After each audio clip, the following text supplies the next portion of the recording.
और एक बार बोलिए। और वो बोलिए। हम अजय सर के साथ हैं। हमको न्याय चाहिए, हमको न्याय चाहिए। एक साथ बोलिए। और बोलिए एक सब साथ बोलिए। बोलिए। हमको न्याय चाहिए। हम अजय सर के साथ हैं।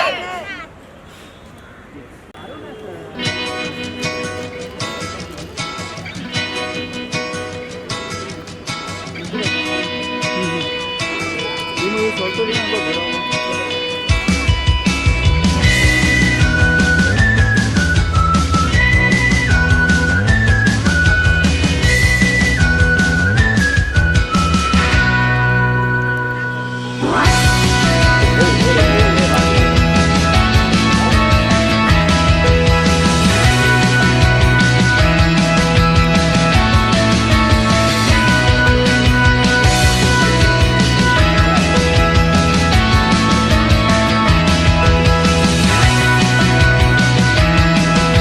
ये सर क्या करिए?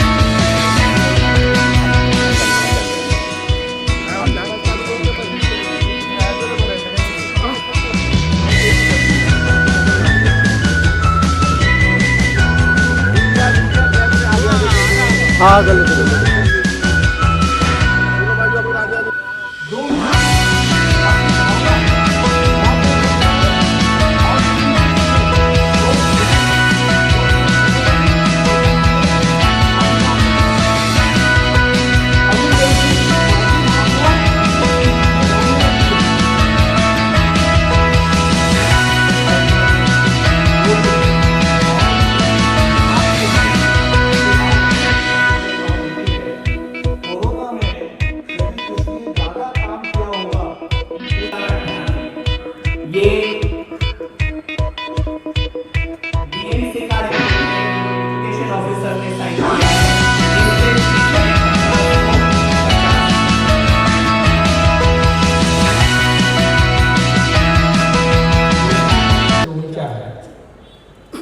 वैसे अजय कौल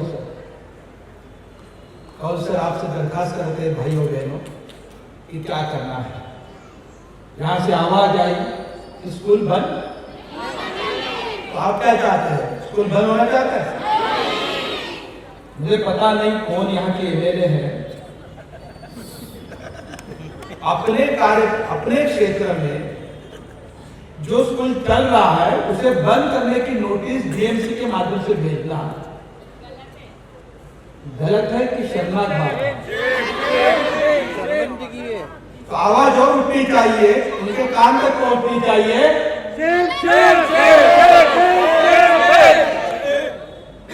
आप इनसे सहमत है तो हाथ ऊपर उठाइए। कौल सर पूरा परिवार आपका, पेरेंट्स आपके साथ है। अजय कौल सर को मैं पिछले 20 साल से जान रहा हूं। मैं विधायक हूं, आमदार हूं, आपके तालीम के क्षेत्र का, टीचरों का नुमाइंदा हूं। मैं जैसे आमदार खासदार होते हुए जनता से चुन के जाते हैं, तो टीचर और जो लोग हैं, शिक्षा क्षेत्र के लोग हैं, वो विधान परिषद में अपना नुमाइंदा चुनते हैं, उनमें से मैं। तो मेरी जिम्मेदारी है अजय कौल सर के साथ खड़ा रहना, आपके साथ खड़ा रहना, आपके स्कूल के साथ खड़ा रहना। उनकी स्कूल का नाम है चिल्ड्रन वेलफेयर स्कूल है, बच्चों का वेलफेयर देखने वाला स्कूल है। कोई भी स्कूल बंद नहीं होना चाहिए। यदि बीएमसी ने पिछले महीने में मुंबई के 269 स्कूलों को इलीगल स्कूल तय करके नोटिस दिया था, हम मुख्यमंत्री के पास गए, आपके मुख्यमंत्री के पास, उन्होंने स्टॉप कर दिया वो नोटिस। ये तो स्कूल 40 साल से चालू है। अजय कौल सर का इतिहास आप देख लीजिए, वो क्या करे हैं? वो आपके राजनीति में दखलंदाजी लेते? बिल्कुल नहीं। कोई क्रिमिनल एक्टिविटी में काम करते? बिल्कुल नहीं। वो तालीम के क्षेत्र में इनको काम करते हैं, और उस क्षेत्र में काम करने वाले जो पाक काम है, पवित्र काम है, जो पवित्र काम कर रहा है, उनके ऊपर आप उंगली उठाते हैं। यहाँ जो अंधेरे में व्यवस्था है, रास्ते ठीक नहीं है, गटार ठीक नहीं है, पानी बह रहा है, पानी कई बस्ती में नहीं, कई सोसाइटी को ठीक तरह से पानी नहीं मिलता, आपकी जिम्मेदारी है ना भाई, वो काम करो, स्कूल के पीछे लगे हो, क्या मतलब है? क्या बिगाड़ा आपने? क्या गरीब के बच्चे पढ़ना नहीं चाहिए, आगे नहीं जाना चाहिए? क्या आपके पेट में क्या दुखता है? मुझे समझ में नहीं आता कि गरीब के बच्चे जहाँ पढ़ रहे हैं और कई मैंने स्कूल, मैं तो कोई मुंबई के हर स्कूल को जानता हूँ, हर पीटीए मीटिंग को जानता हूँ। हलदार साहब, ऐसा चित्र आपको कहीं नहीं मिलेगा। आपने इनका एनुअल फंक्शन देखा होगा, क्या शानदार होता है, बच्चों के लिए क्या क्या नहीं करता थे कौन सा, मगर जो विश्वास आपने पाया कौन सा, ये विश्वास आपको ताकत देगा और आपका कोई बाल इधर उधर नहीं कर पाएगा ना, एक बच्चे को कर जाए। जिस तरह से उन्होंने उस दिन कैमरा लाया, पुलिस लाई, अफसर आए, मैं आपको बताता हूं, कानून ये कहता है कि स्कूल प्रिंसिपल के परमिशन के बिना कोई पुलिस इंस्पेक्टर भी अंदर नहीं जा सकता। कुछ इंस्पेक्टर साहब जाते बिना परमिशन बोलना पड़ता है कि प्रिंसिपल साहब हम अंदर आए, ये काम है, वो परमिशन देते तो अंदर आ सकते हैं। जब तक स्कूल शुरू है तब तक आप अंदर नहीं आ सकते। हाँ, बड़ा कोई दुर्घटना घटी तो दौड़ के 9 अक्टूबर को यहाँ मैं हादसा बोलता हूँ, कॉरपोरेशन ने जो मगरूरी दिखाई, पुलिस फौज ऐसे पद्धति से आए, इससे निषेध करने के लिए आज ये स्कूल बंद रखा सभी टीचरों ने। हम यहाँ के सभी लोक प्रतिनिधि उनको बुलाया, उसमें से मुझे भी निमंत्रण था, मैं यहाँ ये सपोर्ट के लिए आया हूँ। ये 30 बरस पुराना चल रहा है ये CWC,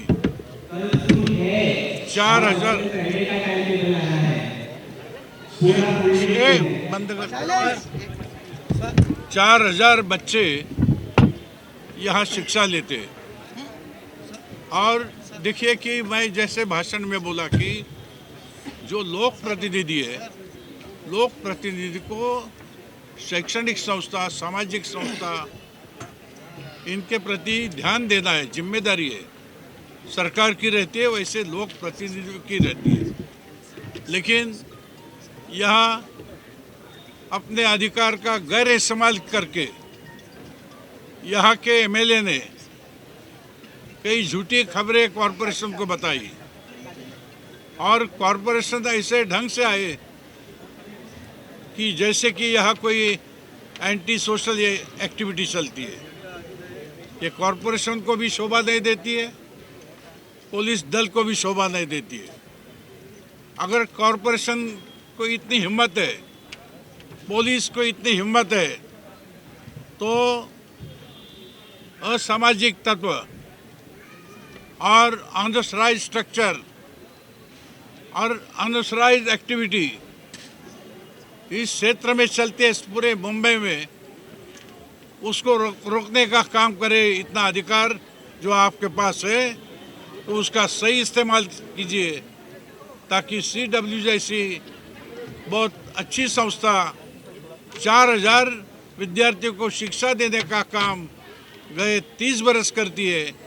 ये निषेध मैं करता हूँ इनका, और मैंने इसके बारे में आपसे जो मैं बोलता हूँ मैं लिख के भी दे दिया है कमिश्नर ने, और मैंने एक्शन मांगा है कि जो अधिकारी, जो पुलिस ऐसे विदाउट परमिशन जिन लोगों ने ये संस्था में एंट्री की है उसके ऊपर कार्रवाई करे। अगर ये संस्था के बारे में अगर कोई जांच पड़ताल करनी है तो मैं अजय कौल से और ट्रस्टी से बोला हूँ कि कागजात जो है आपके पास सब कॉरपोरेशन को दिखाइए, वेरिफिकेशन करा के लीजिए। लेकिन आइंदा ऐसा कोई होना नहीं चाहिए। ये बात कॉरपोरेशन और पुलिस डिपार्टमेंट में ध्यान में रखना चाहिए। कीर्तिकर साहब, मेरा सवाल आपसे है।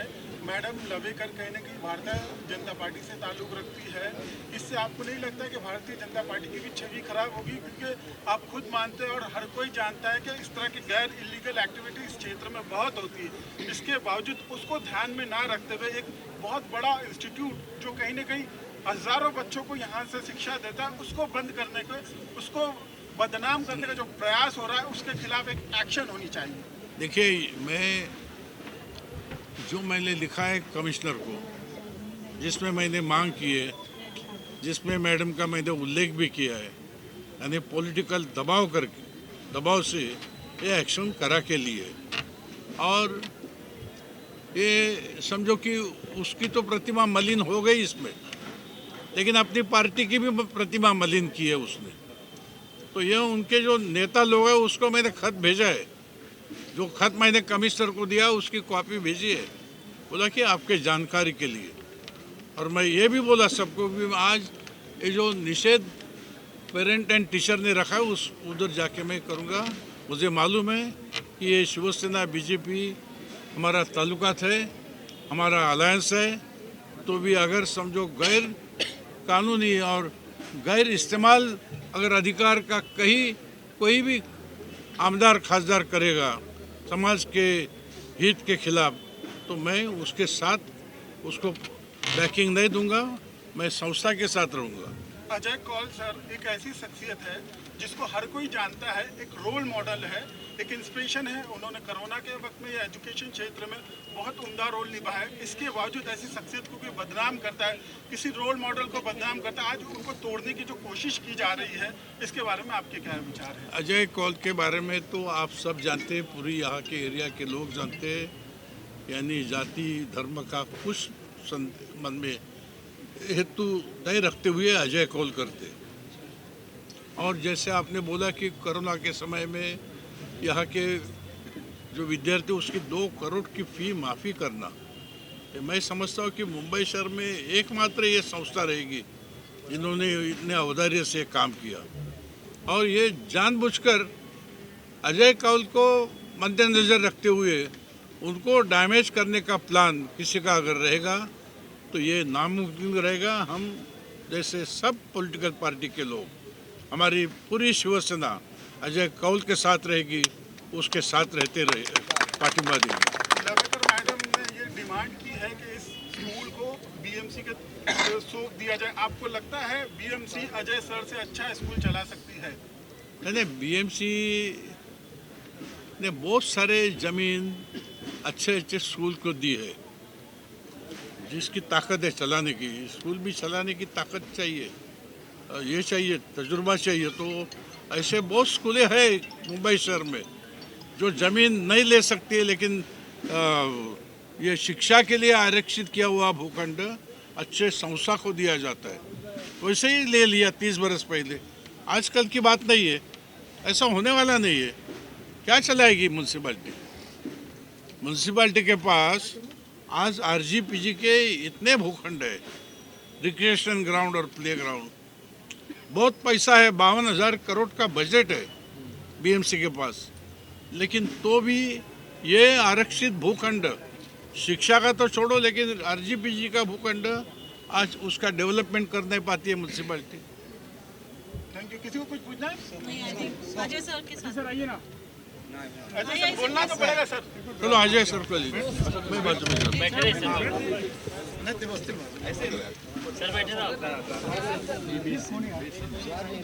आपको इतना इमोशनल होने की जरूरत पड़ी, हजारों लोग आपके सपोर्ट में, ऐसी कौन सी बात है जो आपके दिल को छू गई और बहुत दुख पहुंचाई आपको?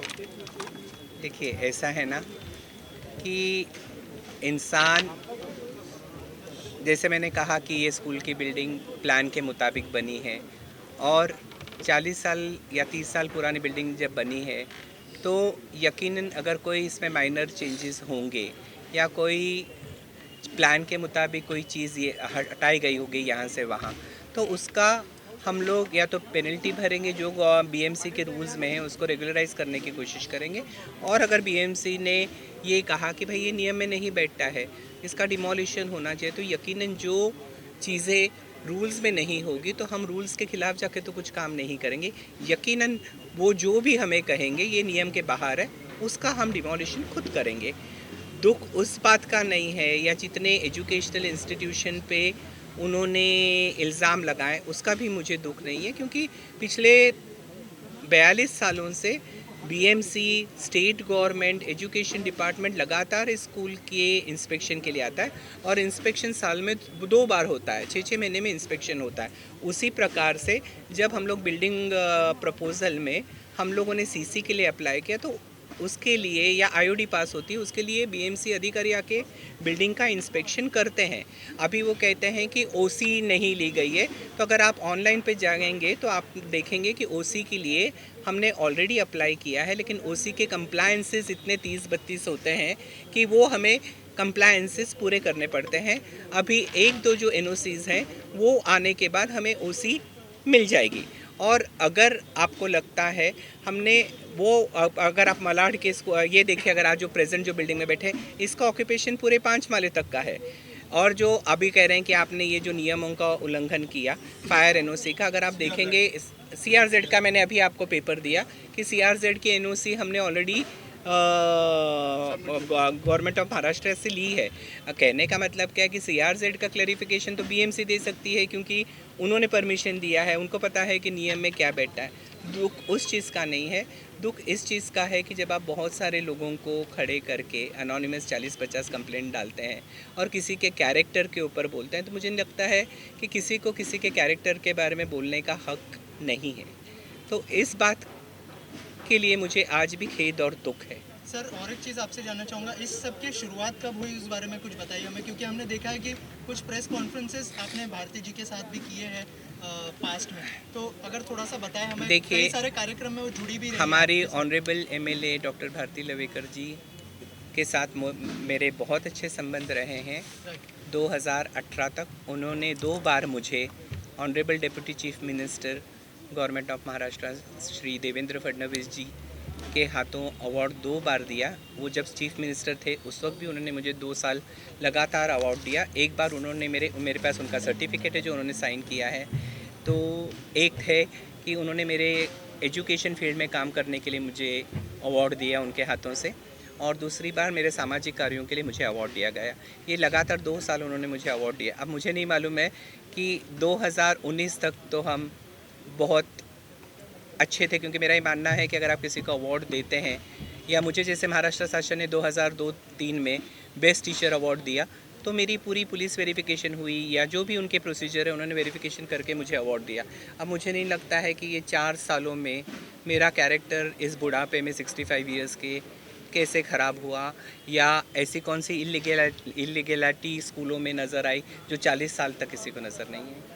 मैडम लवेकर जी के साथ बैठकर आप का ये कहना है कि सर एक्चुअल जो आपका सरकार के साथ एग्रीमेंट हुआ था उसमें 10 रुपीज़ ईयरली आपको फीस वसूल करना चाहिए। Now you are charging 70,000 to 1 lakh rupees. That is what is the point of contention.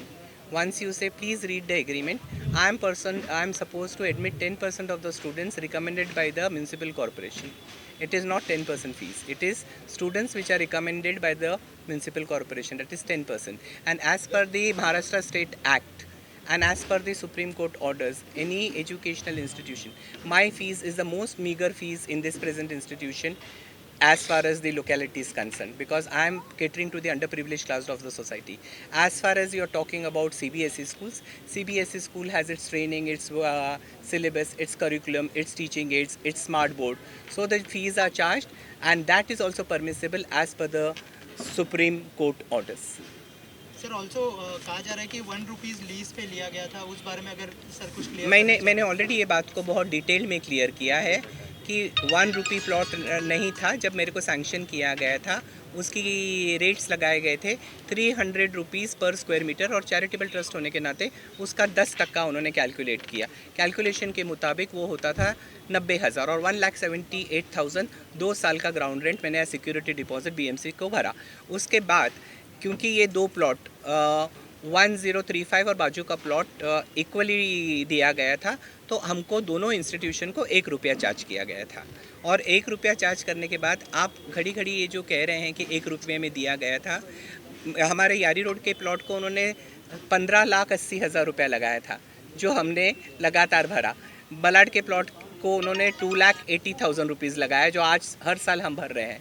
और एक बात है ना कि 1 रुपया देने के बाद तो आप प्लॉट की बात करते हो, उसका कंस्ट्रक्शन, उसके टीचरों की पगार, उसके नॉन टीचिंग स्टाफ के पगार, उसका मेंटेनेंस, बच्चों का बेंचेस, डेस्क, स्मार्ट बोर्ड्स, या जो मुझे असेसमेंट बीएमसी लगाती है, जो मुझे टैक्सेस लगाती हैं, और जो इलेक्ट्रिसिटी बिल जो आज ये स्कूल का 2 लाख के करीब है महीने का, तो मुझे नहीं लगता कि वो 1 लाख रुपए में इंक्लूसिव है।